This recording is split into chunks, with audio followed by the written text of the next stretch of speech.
Hello, everyone. Welcome to our today's session of Meet the Global Leader. Hope you all are doing great. This session is all about sharing lessons learned from our speaker, some guidelines, some insights from their real life experiences for our audience who are university going students based in Bangladesh. So this organization is organized by School of Entrepreneurship Development only with a simple objective that we want to inspire students who are studying at universities in Bangladesh to develop skills, to develop knowledge, and they get some guidelines and insights from our speaker's journey, how they have done it. So today we have invited Miss Maria Sole. Maria, welcome to our session. So in this session, we will discuss her journey as a student, how she allocate her time to work, develop skills and knowledge apart from her academic study, and she has built an impressive profile across neuroscience outreach, scientific networking, community leadership, and event management through organizations such as Neuroscience Foundation, Neurotech EU, and IGM Stockholm. Her work focuses on connecting students, researchers, and professionals to create meaningful opportunities for learning and collaboration. So please join me in welcoming Maria Sole. And today we're going to learn from her experiences. And I'm Mahbub, your today's host. Maria, how are you doing today? Thank you so much for having me talking. I'm doing great, and I hope everyone else listening is also doing great. And I'm very happy to be here and share my experience. Great. So we are facing a scorching heat in Bangladesh, but it's absolutely fine. We're used to it. So if you first share about your student life, how is it going, and journey of your, university life in Sweden. From see if you share a snapshot regarding your student life. Mhm. Yes, I mean Sweden is also surprisingly warm for what it's supposed to be. So the humidity is rising. I understand completely that it can be warm in Bangladesh as well. Yes, so my journey to here has been very short for now because it's my first year in Sweden. I moved from the Netherlands where I was studying before, but till now it's going great. There's a lot of opportunities, and what I really enjoy about Karolinska and about being in Sweden is that I can merge the life sciences and the industry, and just the profile, the student profile is really complete. It reaches its ultimate completeness. Therefore, I would say my student life is quite nice, and in a snapshot, it's a lot of snacking, a lot of tea, and a lot of friends. So it's quite good to be in Sweden.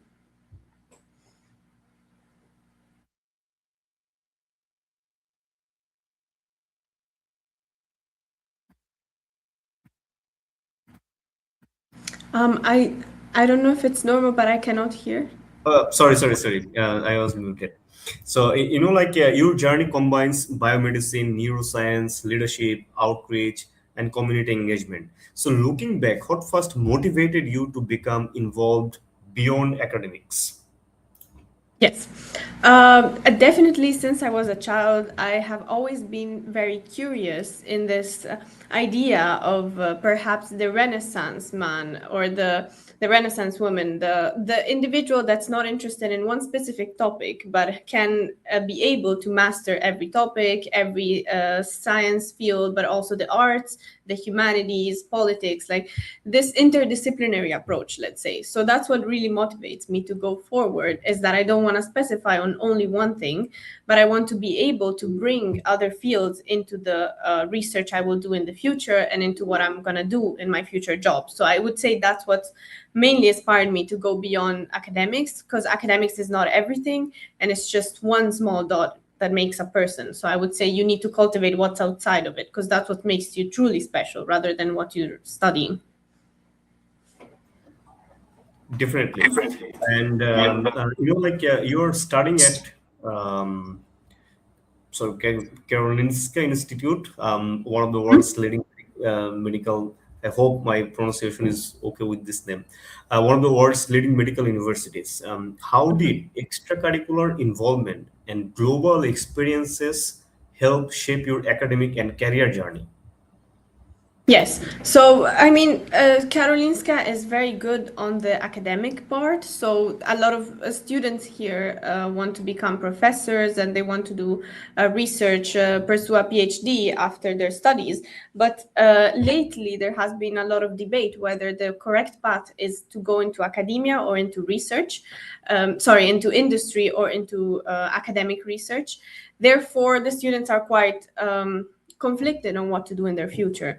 So what we do is that we get involved in a lot of activities which show us different perspectives of the job market. So I would say that being here, what really helped is that I can approach all sides by doing extracurricular activities and not only by being in class and studying something which will mostly lead me to an academic path rather than a career in the industry. So I would say that that's what's really helping right now, to get involved into things that have different job outputs and career outputs. So I would say that's a very important skill to have, the ability to go into things and approach things that are maybe not what you want to do in the future, because you will be definitely surprised. Definitely. So you are from Italy. Now you're in Sweden. You were in Netherlands. So how did actually you how were what motivated you, like to explore educational journey of yours in different countries? Yeah, I mean, the brains running away from Italy, at least that's how we call it in Italian, is one of the biggest issues in my country. I am so deeply grateful for the culture and the heritage that we have been given, and I do believe that Italian education is at the core not bad in itself, because it gives you that idea of having a lot of subjects. So you get like master and skills in different areas, but then ultimately what really happens is that after, the job market is quite unstable and it's very difficult to have a career, especially in research. So I knew since the beginning that I didn't want to stay in Italy, because I really enjoy experiencing how education is abroad and living in an international environment. I think that's what the key is, to learn to think very in a very diverse way, and to make sure that whatever you do in your research, whatever you write, whatever you say is understandable by many people, and not only the people that are like closest to you for cultural and social heritage. So I would say that's what mainly motivated me. And since I wanted to do it early, then the Netherlands was the first good option to study at a United World College. And then coming to Sweden, it's quite a nice like path. It makes sense, and it's also countries that are quite similar in the education system. So I would say it was really fitting for me at the time. Great. So, like for students to explore or test their, like what skills do they have, their weakness, their strength, what knowledge to develop. Like for students who are studying at universities, involved by being associated with different volunteering activities or part-time work, like are the most common ways to explore. So in your case, how did you start, like involving with this kind of volunteer activities, and what how those associations helped you as the person you are today? Yes, so I mean, there's different levels of starting points, and that's a fact. The world is not equal, the world is not meritocratic, and that you will never be able to change. Because some people are in environments where they are very lucky and opportunities are just coming up. You have the embarrassment of choice, like you don't even know what to start, where to start from, because there's so much. And other people live in like maybe universities that are more focused on like academic learning, and they don't really give the opportunity of students to have extracurricular or volunteering opportunities. But I think what the key is to stretch out your comfort zone, so you don't need to just look for what is around or what is offered by your school, because the things that I enjoyed the most at the end of the day were things that I found outside of the school and that were not a part of the academic path or like the extracurricular activities proposed by the classes or by the school.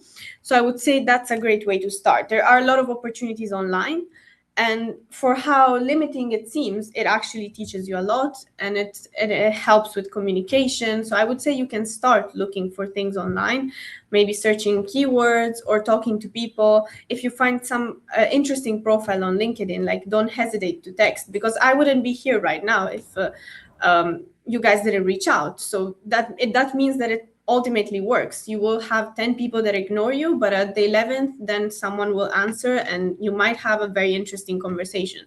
So I think that's a great thing to do, just outreach and set yourself up for opportunities, because nowadays not everything will come very fast.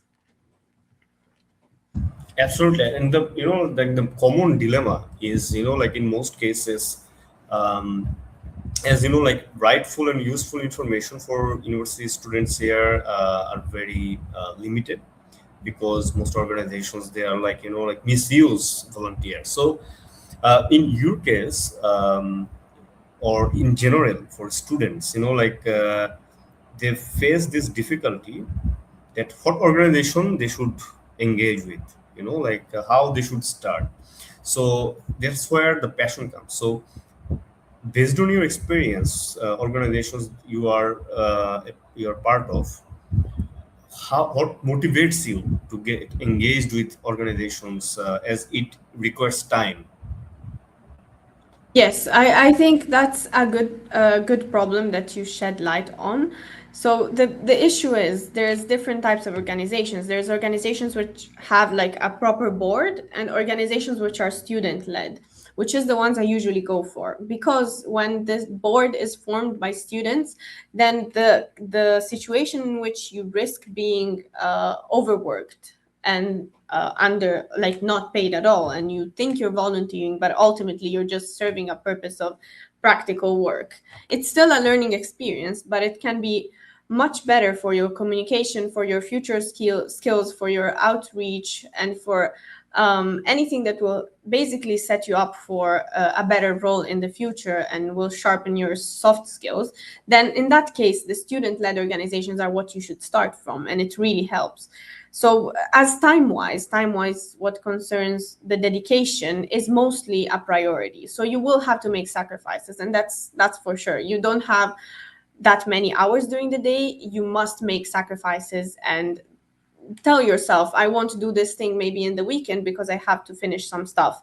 But the biggest advice I would give is to fill the dead spaces. For example, if you're on the metro, if you're commuting, if you're walking even to school, you can still listen to some of like the lectures, or you can like catch up when you think you're taking a break, but in reality your brain is not resting. And if you do it on the metro, if you do it while walking, or like in a moment in which you have 20 minutes free, and you just respond to those emails, then you get home and you can actually have that rest you deserve. So I would say never leave that spaces dead, like make them productive. And I think that really helps and makes you have a lot of free time to spend for yourself and, yeah, with your family and your friends. I think that's a very good advice, because a lot of people underestimate how much you can do in 20 minutes. True.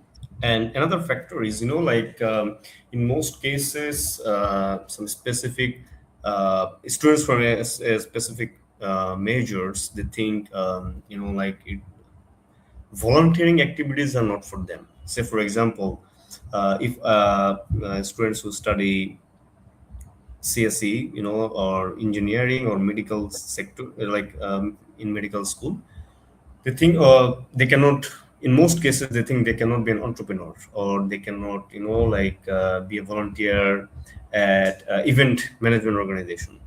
So in your case, you also you are also into music, right? Mhm. uh, you are into music, you volunteered with TEDx, you do multiple activities in different sectors. So, uh, how do you actually balance your study and your associations with different organizations?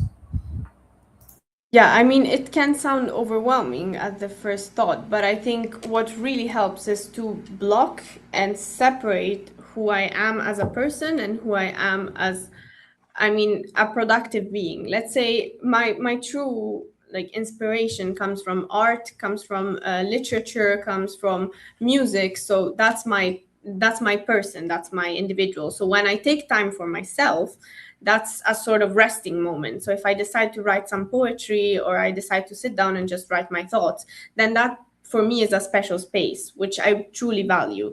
I don't think I'm wasting time. That's you shouldn't feel guilty when you're creating, when you're letting yourself do nothing, because it's in nothing that we truly find the inspiration to then work on other things. And then when that stops, when the flow stops, then I block my personality, my individual, and then I decide to focus on other things. So if you can distinguish clearly what you want to do, and the type of like person you want to be outside of school and your extracurricular activities, then that works really well, because you sort of live a double life, and it's always intriguing to live a double life. So I would say that's what's really pushing me to go forward, to distinguish what I want to be in my free time and what I want to be in my more productive, let's say, job oriented and career oriented time. I think that really helps. Great. So if you share your personal experience regarding, like in this global age and the technical advantage and revolution, technological revolution, um, most cases students think about their local market in terms of like when you enter the venture, exploring the professional sector, job market. So according to you, you have been already in two countries for study purpose. So for students, based on your personal personal experience, if you share why the importance or the benefits of exploring in global opportunities. It's not, say for example, Bangladesh is not only the space they should explore. Based on your experience, if you suggest what you have found so far exploring, like studying different countries. I mean, what the most important thing when you want to make your research or your job come across well enough is to make the language as universal as possible. And in order to do so, in order to make what you create as universal as possible in any aspect, I think you do need a multicultural perspective. Therefore, the easiest thing you can do is to set yourself outside and speak with people that do not share your same background. And I think that's the most valuable thing you can have, whether it's in science, whether it's in STEM, whether it's in art and humanities, anything should have a background of an international output.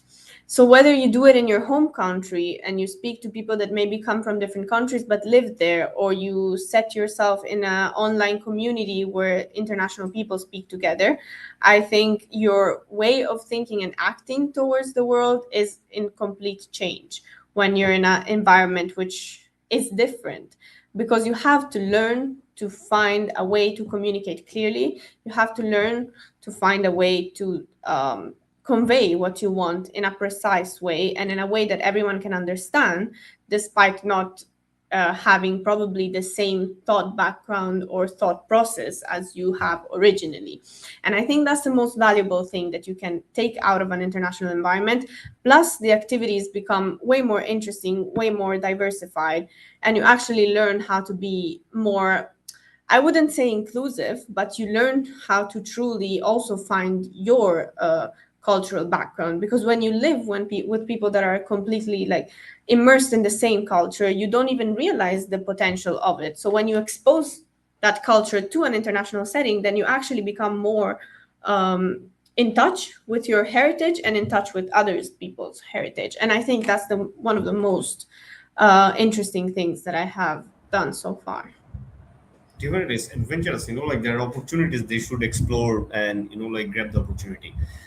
So like all through your, apart from your academic studies, all through your this kind of volunteering activities, part-time work, or whatever you have done and have been doing, if you share some key skills that you have developed apart from this academic activities, and how you are seeing that those skills that you have developed are going to help you in your future. That would be, helpful for students to understand the effort that you have made so far, and you are giving, how you are seeing the result that are going to help you.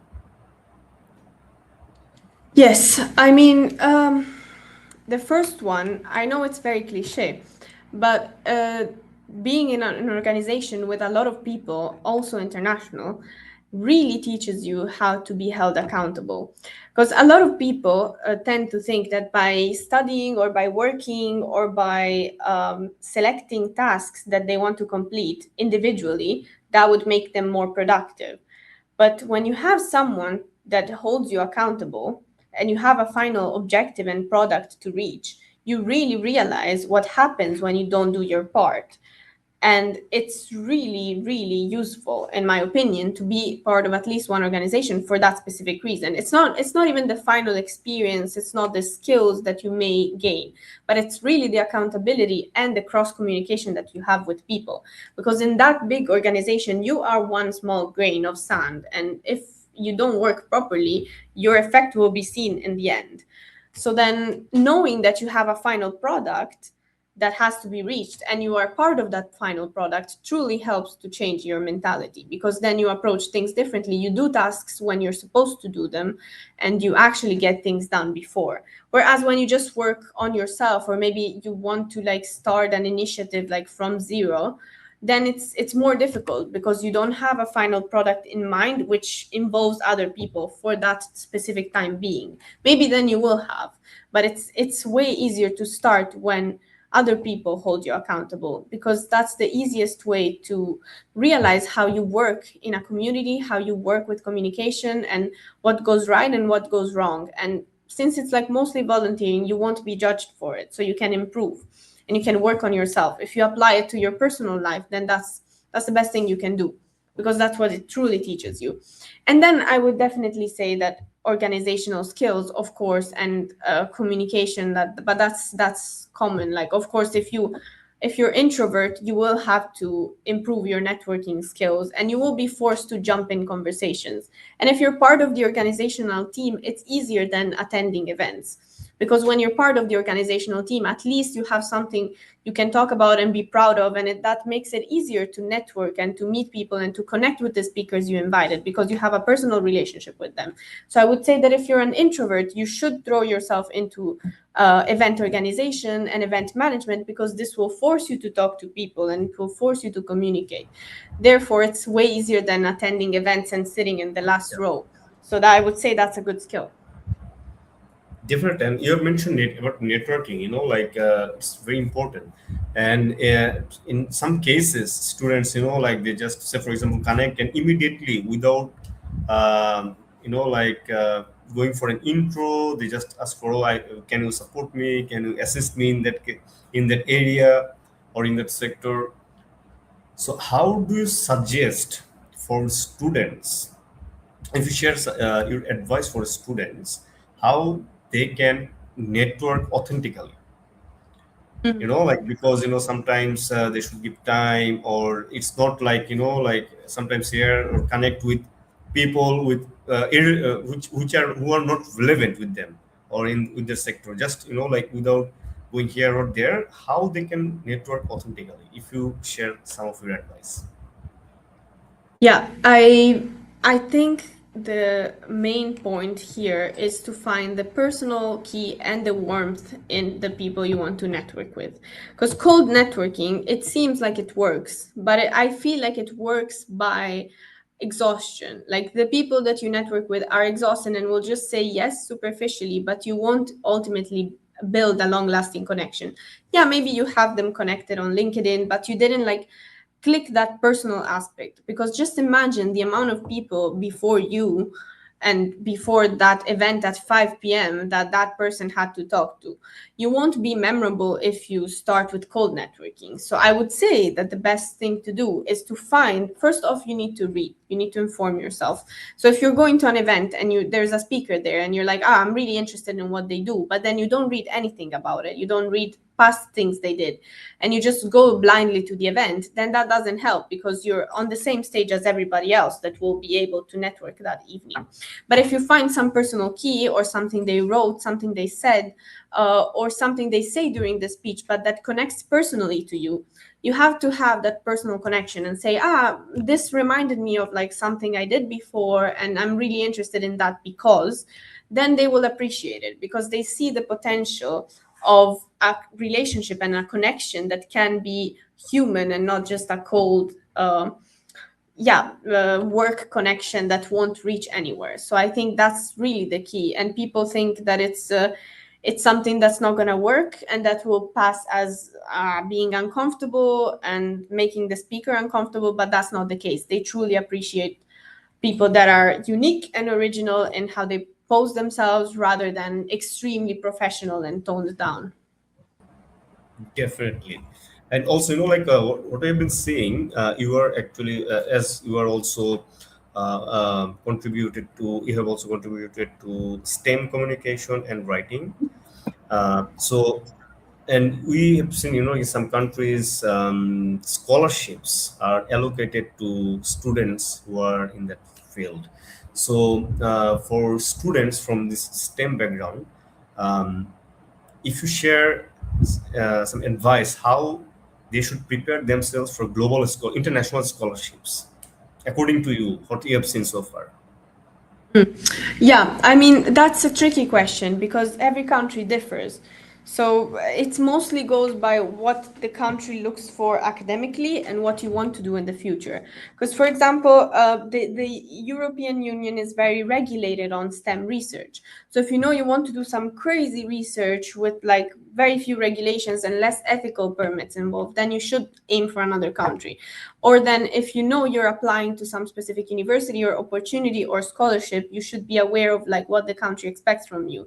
I'm making like a very basic example. Perhaps the UK is going to be more interested in the grades and the academic performance, and the US might be interested in the grades, but it's also the holistic approach of like how you act upon like your extracurriculars, your sports, your personal interest, and your inclination to being like a complete individual. So I would say you need to first see what they require academically, and then see what you want for your research. So if you want to work with animals in STEM, or if you want to work in physics, just look up what is the best place for the specific thing you want to do after, because I think that's really helpful. For example, like if you want to do dentistry, you don't only have to look at the university, but you have to look at the specific place, the specific clinic, and you will discover that maybe the highest ranked university is not the best for dentistry, but for something else, or that scholarship is not really fitting for you. So it's the same advice I gave before. You should read very clearly what is expected from the country and what you expect from the country. You shouldn't come to compromises just for something that sounds good or looks good. You should be very confident in what you're aiming for. And I would say less is more. It's pointless to send a lot of applications if you don't really know what you're sending. I would say less is more, and to really think about what you want for yourself. Because if you really want it and know how to think upon it, you will get it eventually. Absolutely. Like this background work is important. There's a scholarship in Australia, let's apply for it. The background study, what I have and what they are going to offer, then there must be a match in that requirement. It's very important. So we are almost at the end of this, about three more questions that definitely we would like to share with our audience, and definitely audience we're going to watch later. If you have any questions, you can reach out to Maria Sole through Of LinkedIn, course. through email, if you want to know more. So basically, you have mentioned, Maria, regarding research in few times. So if you share why it is important for students from any background having that skill of interest for research can support, or take them to some place that they have not they cannot ever imagine with that one specific skills. And if students want to start working in this sector, like they want to develop the research skill, or they want to work in this sector, how should they start? Yes, I mean, just to give an example and like make you visualize how specialized research can become, people working in the same lab, colleagues that work in the same door, they probably have no idea of what's going on in the bench across them from another lab. So even if you're working on the same topic, you still have no clue of what other people are researching because your specific point of research is so niche, and there is a lot of opportunities. So you can work with cells, you can work with animals, you can work with human patients, you can work with computational skills. So I would say it's an endless field of opportunities. The only issue is that you need to be aware of the regulations across them and what you truly want for your research. So if you want to just like develop something quickly that can help patients in the short term and like solves a problem which is more pharmaceutical and with an economic background, then you should go for like industry, probably research. But then if you want to publish papers, if you want to establish yourself in academia and become a professor and yeah, have your research public, then that's the academic path.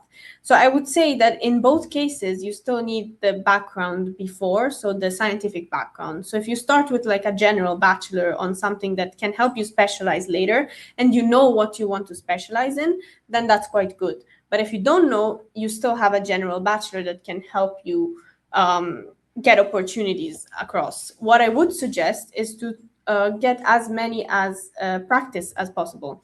So go and email, do cold emailing to labs and to labs, PIs, internships, anything that can give you some experience. If you find something that's like interesting you and you can tell them, I'm really interested in your research, can you give me more to read, at least if you can't go there physically and be in the lab? I would say that's the best way to understand what you truly like. Because some people might say, oh, I really want to work with stem cells, but then when they actually work in the lab, they say, no, this is not what I want to do. And since you really cannot know until you try that specific field of research, it's better to try as much as you can before. So I would say don't wait for something you think will be your future, but fill yourself with as many as opportunities as possible so that you don't have the regret of saying, I should have tried before, I should have broadened it before specializing. So I would say that's the key aspect. But cold emailing in research is the main, it's the main thing. The only way students get internships is by emailing a lot until you get a positive reply and getting as much as experience as possible. It's like the job market. Like it's always difficult to find your first job, but once you have a bit of lab experience, then people are more inclined in taking you in their labs and showing you what research is doing. Because everyone wants to share their research at the end of the day. You just need to find the right time and moment to do so.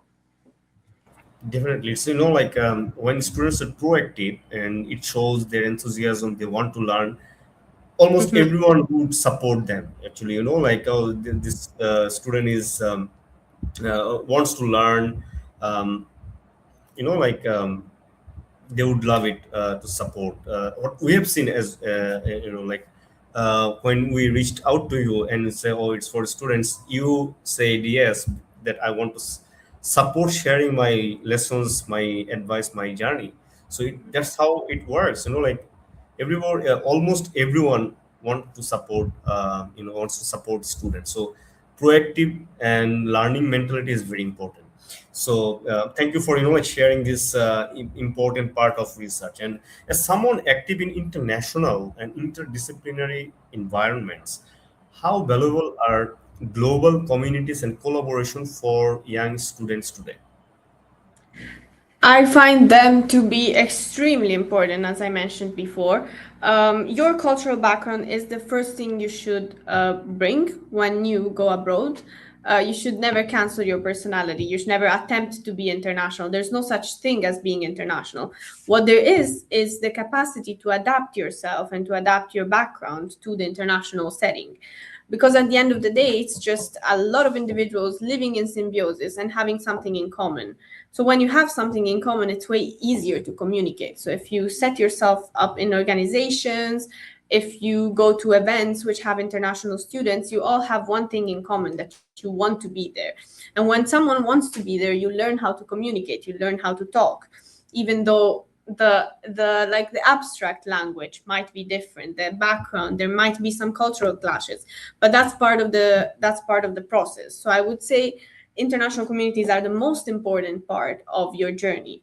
Even if you stay in your country, you should still outreach, you should still join communities online. I mean, the part where I'm having the most fun of recently is like online communities, and helping there, writing articles with people abroad. I have a shared website with a student which is studying neuroscience at the University of Washington. We never met in person, but we are writing together, and writing is something of what most like personal and connective you can do. So that's how important like outreach and communities are.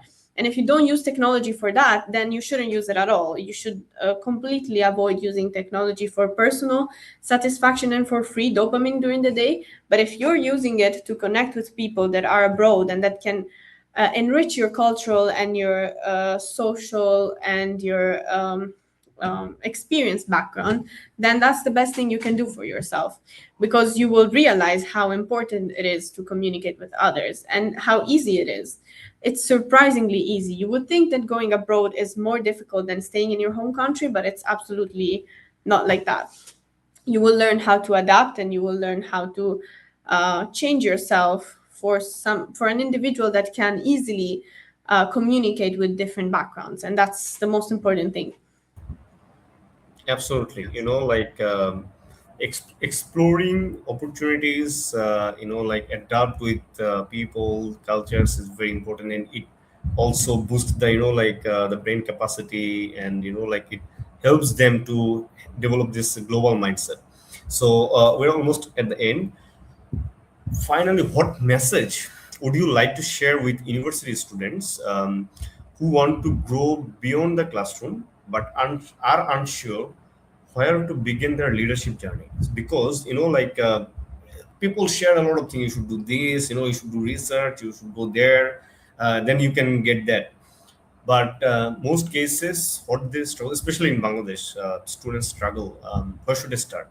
Because they listen to a lot of podcasts, seminars, they attend workshops, but next day they're puzzled because in most cases guidelines are not there.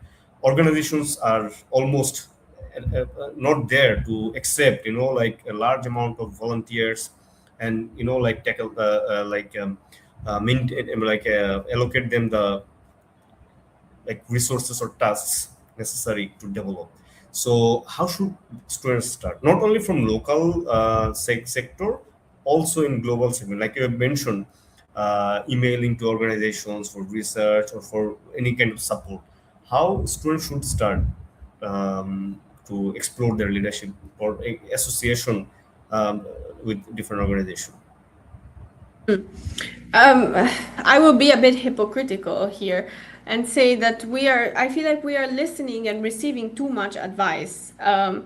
I know I am here to give my experience and to give advice, but I would say that the best advice I can give is to embrace that unsureness, because it's that unsureness that fuels life, that fuels things around us. We don't need to always know what to do. That's the point. And lately, we have been filling ourselves with so many activities that we actually don't know what we are ultimately trying to reach. So I would say that embracing that unsureness and like just allowing yourself to have nothing planned is the best plan you can have, because there is where the unexpected comes in. And even though you might think that people want to see students that are entirely sure of what to do, it's really not the case. Because if you're just honest and say, I am unsure, I am not sure of what I want to do in my future, I'm not sure what this skill could bring for me, but I am extremely curious, I am extremely interested, I want to learn from this specific lab because it's like, it's triggering my curiosity, it's triggering something in me that I haven't planned, that I am not sure of.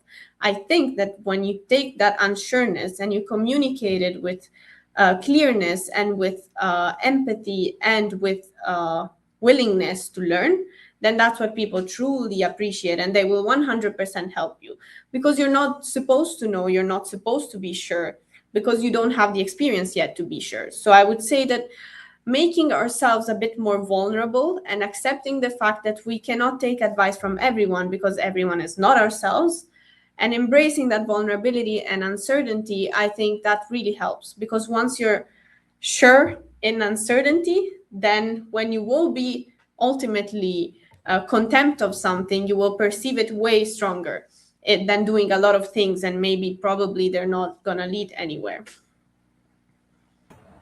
Great. Thank you so much, Maria Sole, for um, I must say very crispy and to the point, simple to understand based on your personal experiences. That's what we want actually. Like we just want to share positivity among students that explore local and global opportunities.